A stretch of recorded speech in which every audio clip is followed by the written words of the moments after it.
You know, I'm here today to talk to you about, share a couple thoughts on why to become a Hall of Fame producer year after year and keep doing it. You know, I wasn't always this grateful.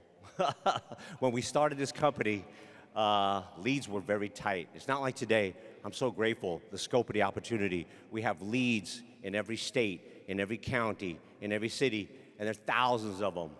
You know, back in the day, we had one lead vendor, and the leads we got were like, you know, paper leads, and we had to drive around. So I was driving, you know, anywhere from 800 to 900 miles a week, and that's what we did. You know, I'd go from state to state to try to help families. And I remember when I was new, I wasn't very good at it, and I had set up my first road trip to go out of town and help families, and I was really nervous. I was like, oh my God, what am I gonna eat? That was the first thing on my mind, like, what do we eat? Oh, they eat the same thing over there, by the way. So I got my leads and I got on the road, and one by one, the clients started calling me and saying, I'm not interested. I don't want it. And they're like, we're tired. We're not going to make it today. We'd have to reschedule one by one by one. And I didn't know what to do. So by the time I got to my destination 3 hours later, I basically had like one appointment. And I couldn't tell my wife. So I went to go see a movie. And you know, it was really bad because I had to go see a movie that I knew my wife wouldn't bust me on, and something she didn't like, you know? So I went to go see a movie about Frankie Valli, you know? I'm sitting in there and it's like 100 degrees outside all by myself. I was like, man, what am I doing? Selling life insurance. So needless to say, it's come a long way. And I put my act together, and I realized, you know, I had to fix my structure, you know, and pay attention to the verbiage and take it literal and just be the best duplicator I could. There's so many people all over the country sharing every day, very transparently, their action steps.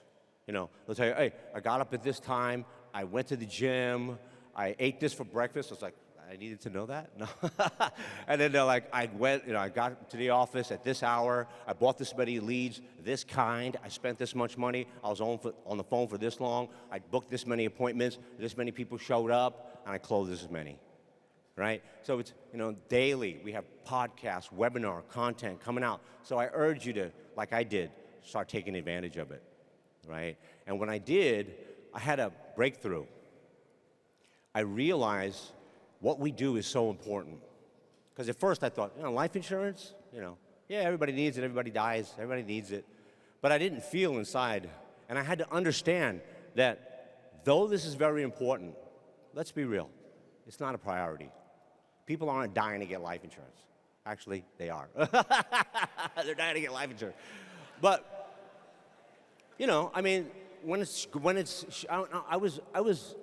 baffled. I was like, I talked to you yesterday. We had an appointment today at 5 o'clock, and they're not there.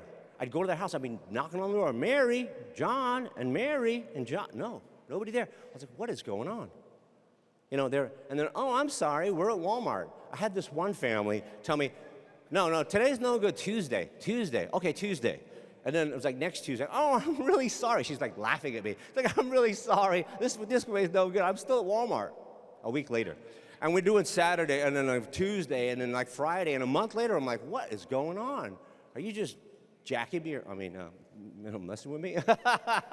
So I realized I had to take on a new posture. And then I started servicing people, and then I started to mean it.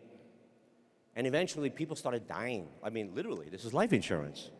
And I realized the impact that I could have on families when I delivered my first death check. So it's like, this is really important. So taking my job seriously, posturing it, you know, so that they don't just think I'm some sort of telemarketer, it was key to my business. You know, because my natural personality is very, I'd say, passive.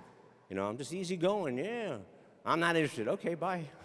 I'm sorry. But no, we have to push forward and make them understand it. Hey, look, I'm here because you filled out this form. Right, and we're here to talk about something serious. It's about preventing some catastrophe financially when we can do nothing emotionally when somebody we love dies. And once you internalize that, it'll take you to the next level. So there I was, a year later, in the same town, And it was 110 degrees outside. It was blazing hot. And my air conditioner broke. I was like, oh man, what am I gonna do now? And no shade and no tree was gonna help me. So I stood outside under a tree, and it was an apple tree, and an apple fell on my head. No, really. No, but it dawned on me. I was like, thank God, this is the day. And I realized that I finally started helping families, and I'm never gonna have to worry about this again. Money is not a problem, thank God. Bleeds are not a problem. Rude people on the phone are not a problem. Chargebacks are not a problem. Discouragement, none of that was a problem. And I just felt this whole burden lift off my chest. Like, I love what I do. And now, I've been blessed, and this is gonna work for me financially. I'm always gonna be in the positive. And that's when it really started kicking in. Then my whole personality changed. I was like, yes, I'm here for a purpose.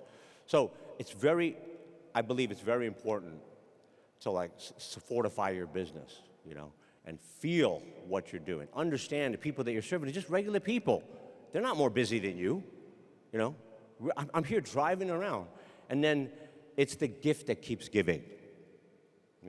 I was a naysayer. I stood on the sidelines and watched as people were starting to do virtual sales. I was like, yeah. After 12 years in the car, to take me out of the car and put me in the office and say, sit down and build an agency, I was like getting the jitters, like I had to move and get up and walk around and go to Denny's or something. I had to move, it's like when you get off a roller coaster, like you still feel like you're still moving, I was like constantly, hi, how you doing, But then I finally started doing it. I went to the CRM, I bought a gazillion old leads, and thank God it started working. I started helping families, want more and more and more, and that's why I say it's the gift that keeps giving, Last year was my first full year back in the field, and I helped over 500 families. So I'm so thankful for that.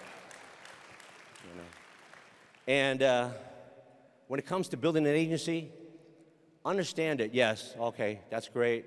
The achievement, the passive income. Everybody thinks, okay, it's a passive income, but the real fruits of your labor, because it's not going to happen immediately. It's a delayed gratification. It takes time for people to get contracted or to get licensed, to get leads, and the numbers just work that way. But realize, I think the thing for me, the first thing that hit me was the accountability. The responsibility of knowing that you have people that you brought in here that are looking for answers, they're looking for help. Somebody calls me up and says, hey, Jack, what time's the conference call? I don't know. I can't be like that, So suddenly, it woke up something inside of me that says, you have to be on your A game. Because if Frankie goes out and writes 5,000, I'm gonna go out and do 6. You know what I mean? Immediately. So that's something that's really important. And I think I'm so blessed that not only I'm able to share this opportunity with others and try my best to set the example and show them, hey, look, you can hit Hall of Fame. It's not that hard. And at the same time, our business has grown to the point where, thank God, we're able to give back to the community. And, all these seats here and all the work that we've done with the Dream Center to help people in need has really, changed my life. And I was surprised, I'd not been going to church forever. And then we did the Kicks for Kids, and we gave out thousands of pairs of shoes to our neighborhood, to the community. And I felt, driven by that. But the surprising thing was, it was my wife that said, hey, let's go check that out. I was like, what? She's like, the church. I was like, are you serious? The church? I hadn't been back to church in so long, and thank God it's really made a big difference in our life. And we're visiting we go to church at the Dream Center now, and my son is out there, downtown helping out. We're all out there serving. So, I'm so blessed. And thank you so much, everybody. That's my time.